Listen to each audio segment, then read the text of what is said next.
Muhammadu Buhari fête son premier anniversaire à la tête du Nigeria. Où en est le pays après ses 12 mois de gestion? Élément de réponse dans cette édition.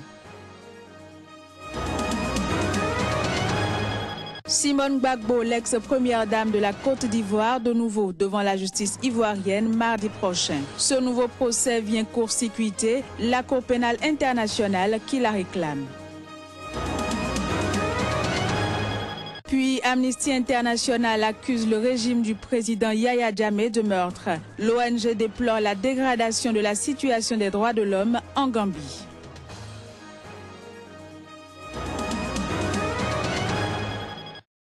C'était là le sommaire, mesdames et messieurs, bienvenue. Cela fait exactement 1 an que le président Muhammadu Buhari a pris les rênes du Nigeria. Une première année au cours de laquelle le président nigérian s'est concentré sur ces 2 grandes promesses de campagne, à savoir la lutte contre Boko Haram et la corruption endémique. Mais il s'est heurté à de nouveaux défis sécuritaires et économiques. On fait le point à travers cet élément. Nous sommes dans la matinée du 29 mai 2015. Muhammadu Buhari est officiellement investi président du Nigeria. Une prestation de serment qui intervient 2 mois après sa victoire au scrutin présidentiel qui l'opposait au président sortant Goodluck Jonathan. Dès sa prise de pouvoir, le nouveau chef d'État nigérian s'engage à relever 2 défis majeurs, la sécurité et l'économie. 1 an après sa prise de fonction, la première puissance d'Afrique fait face à une crise majeure économique provoquée par l'effondrement des cours mondiaux du pétrole, son revenu principal. Le pays doit également faire face à une récession imminente et une monnaie affaiblie. Pour ce qui est de la sécurité, le président nigérian fait de la lutte contre l'insurrection islamiste une priorité. Une vaste opération militaire visant à reprendre les territoires du nord-est abandonnés par Boko Haram avec l'aide des pays voisins est lancée depuis le début de l'année 2015. Ces opérations de l'armée ont permis d'affaiblir davantage le groupe islamiste. En Côte d'Ivoire, Simone Gbagbo va comparaître mardi prochain à Abidjan dans un nouveau procès. L'épouse de l'ex-président Laurent Gbagbo, incarcérée à Abidjan, a déjà été condamnée une première fois en mars 2015 à 20 ans de réclusion pour attentat à la sûreté de l'État. Il faut dire que ce nouveau procès vient ainsi court-circuiter la Cour pénale internationale qui réclame toujours l'ex-première dame ivoirienne. Déjà condamnée par la justice de son pays à 20 ans de prison pour atteinte à la sûreté de l'État, l'ex-première dame de Côte d'Ivoire, Simone Gbagbo, va comparaître dès mardi prochain à Abidjan dans un nouveau procès.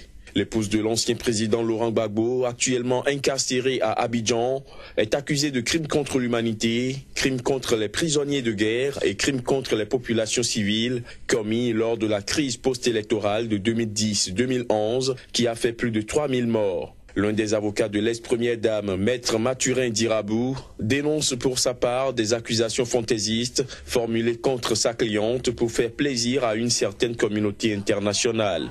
Celui-ci dit attendre des éléments de preuve apportés par ce procès. Il faut dire que ce nouveau procès de Simone Gbagbo va s'ouvrir 5 jours après le rejet par la Cour suprême de Côte d'Ivoire de son pourvoi en cassation, rendant ainsi définitive sa condamnation à 20 ans de prison pour atteinte à la sûreté de l'État. L'ex-première dame est également poursuivie pour crimes contre l'humanité par la Cour pénale internationale, mais Abidjan refuse son transfèrement à La Haye.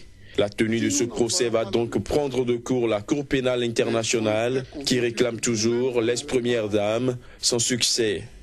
Précisons que ce nouveau procès verra la participation de 25 témoins de l'accusation et devrait durer tout le mois de juin. Au Sénégal, le président Macky Sall a ouvert ce samedi à Dakar un dialogue national. Des concertations qui vont notamment porter sur des réformes politiques et la gestion du pétrole et du gaz découvert au Sénégal. La rencontre se tient au palais présidentiel en présence de représentants de la majorité, de formations de l'opposition dont la principale, le Parti démocratique sénégalais, d'acteurs de la société civile et de chefs religieux. Il faut dire que de nombreux partis politiques ont décliné l'invitation. Le principal parti de l'opposition d'Abdoulaye Wade a lui fait volte-face à la dernière minute pour annoncer sa participation aux discussions. Face à la dégradation de la situation des droits de l'homme en Gambie, le patron d'Amnesty International a accusé à Dakar au Sénégal le régime du président Yaya Jammeh de meurtre. Il a également qualifié de honte la passivité de ses voisins d'Afrique de l'Ouest. Voici les détails. Selon Salil Chetty, le secrétaire général d'Amnesty International, en Gambie, ça va de mal en pis. Les journalistes et la société civile sont attaqués. Les résultats de l'élection présidentielle prévue en décembre sont connus d'avance et la terreur ne cesse de s'accentuer. Pour lui, la situation en Gambie est une honte pour la communauté des États de l'Afrique de l'Ouest, CEDEAO. À l'en croire, la communauté économique des États de l'Afrique de l'Ouest doit prendre ses responsabilités et le président sénégalais Macky Sall, qui est également président de la CEDEAO, doit élever la voix. Et ces propos, il les a tenus lors de la remise de prix de son organisation, ambassadeur de la conscience 2016, décerné à la chanteuse béninoise Angélique Kidjo et à 3 mouvements citoyens que sont Balai citoyen du Burkina Faso, Lutte pour le changement, Lucha de la République démocratique du Congo et Y'en a marre du Sénégal. Cette distinction est décernée à des personnes ou des groupes ayant, selon Amnesty International, fait preuve d'un courage exceptionnel pour combattre l'injustice et faire progresser la cause des droits de l'homme. Il faut dire que la Gambie est dirigée d'une main de fer par Yaya Jammeh, parvenu au pouvoir par un coup d'État sans effusion de sang en 1994, puis élu en 1996, réélu tous les 5 ans depuis et candidat au scrutin présidentiel prévu en décembre. Parlant toujours du président gambien Yaya Jammeh, a voué aux enfers le secrétaire général de l'ONU, Ban Ki-moon, et l'ONG Amnesty International. Ceci pour avoir réclamé l'ouverture d'une enquête suite à la mort d'un opposant en détention en avril dernier. En Afrique de l'Ouest, la Gambie est le 2e pays exportateur du bois après le Nigeria. Cependant, le bois exporté dans ce pays provient de la forêt de son voisin, le Sénégal. Mais le business devenu juteux, beaucoup d'habitants de la localité s'adonnent à cette activité. Conséquence, le désert s'installe sous l'œil passif des autorités des 2 pays. Tchèque Berthe pour le point. À 50 mètres, la frontière avec la Gambie, et plus loin, à 1 kilomètre, un village gambien avec des milliers, des centaines de milliers de troncs pillés dans le Médina Yoro Fula.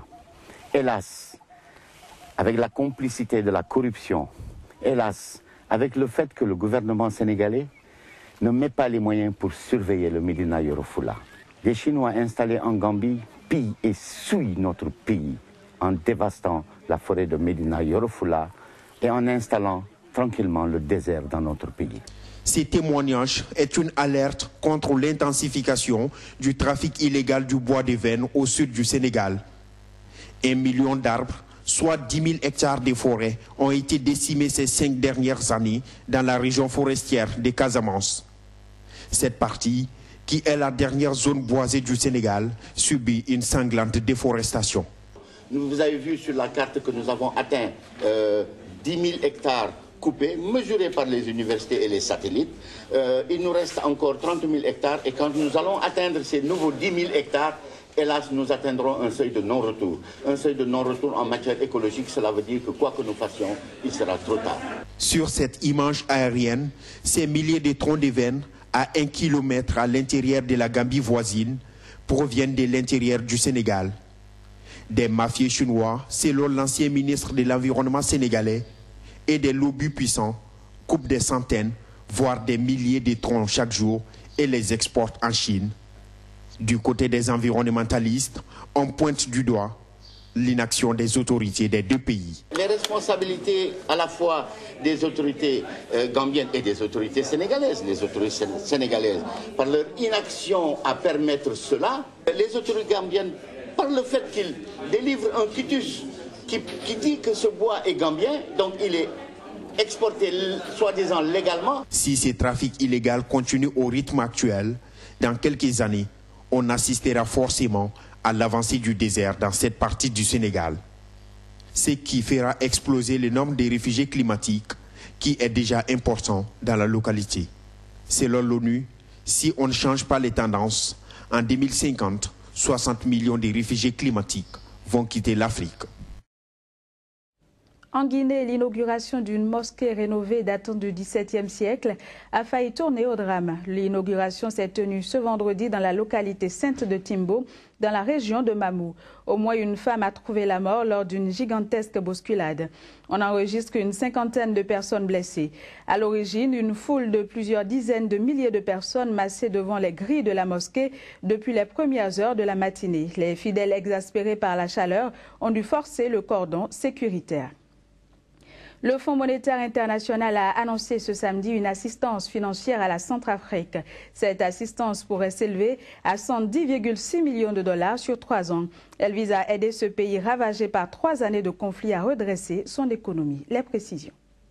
Afin d'aider la Centrafrique à redresser son économie, le Fonds monétaire international a décidé d'accorder au pays une assistance financière sur 3 ans.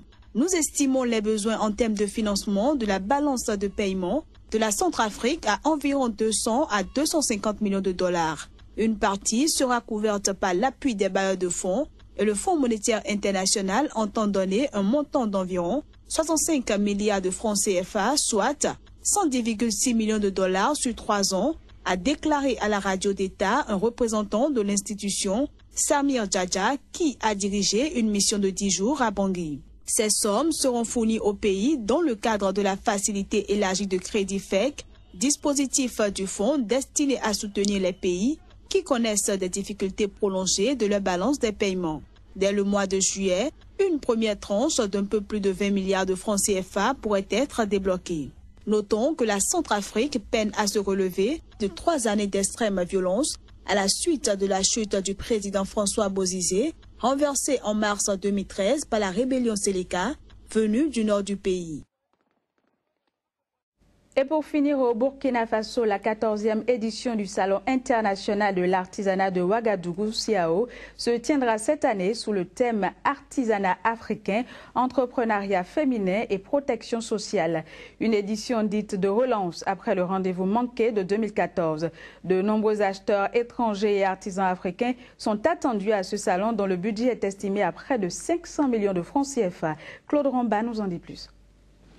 Frappé en 2014 par le spectre du virus Ebola, le CIAO se remet cette année sur pied avec la 14e édition prévue pour se tenir à Ouagadougou du 28 octobre au 6 novembre prochain. Pour une édition de relance, le Salon international de l'artisanat de Ouagadougou voit en grand. Plus de 200 acheteurs professionnels et 300 000 visiteurs grand public sont attendus avec la participation de 3 000 artisans venus d'au moins 25 pays. Il faut, pour ce qui concerne les défis, retenir que les premiers et l'ultime défi, c'est de réussir absolument la 14e édition du Salon, après l'annulation de celle de 2014. Il s'agira d'une édition de relance après tous les événements difficiles que notre pays a connus. Pour cette 14e édition du Salon international de l'artisanat de Ouagadougou, qui intervient dans un contexte post-attentat, un accent particulier sera mis sur la sécurité de l'événement. Des mesures maximales de sécurité seront prises. Il s'agit du renforcement du système de vidéosurveillance sur le site du CIAO et ses environs, la mise en place de portiques de sécurité et de contrôle pour filtrer les entrées, l'acquisition de valises de détection des métaux et le renforcement des bouches d'incendie. D'innovation majeure, il faut retenir la mise en place de points I dans chaque pavillon d'exposition. Ce sont des points d'information. Pour cette édition, il faut le rappeler, les prix accordés aux meilleurs artisans ont été relevés selon le comité d'organisation, question de stimuler davantage la créativité des artisans africains. Et c'est sur cette note du Burkina Faso qu'on se dit à très bientôt.